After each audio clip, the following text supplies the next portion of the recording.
Mbappé.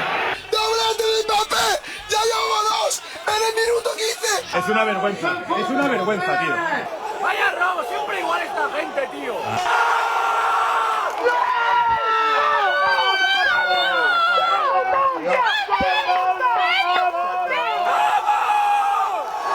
me lo creo, gol de Eric García.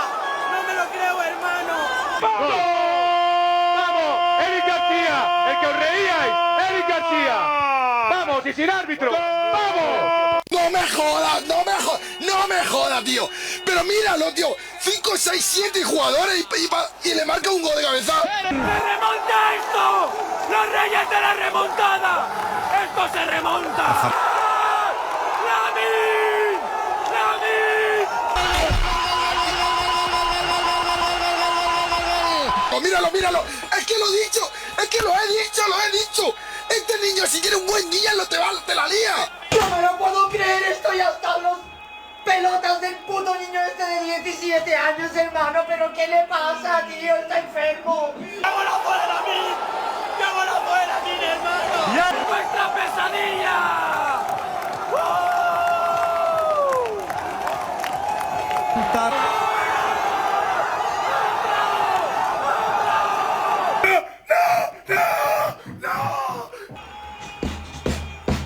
A ver, no, otra vez, no se repita esto, tío. Que no repita esto otra vez.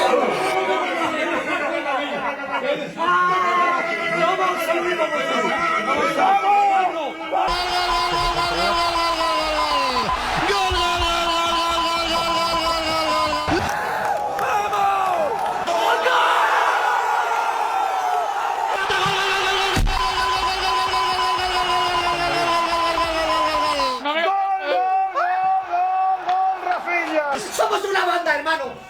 Somos una banda. Somos una banda, hermano.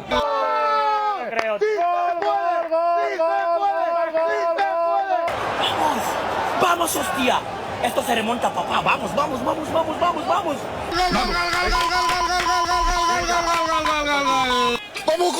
el balón. Vamos, por favor, vamos. 4-3, que todavía se puede. Gairebé definitiva del Barça contra el Real Madrid.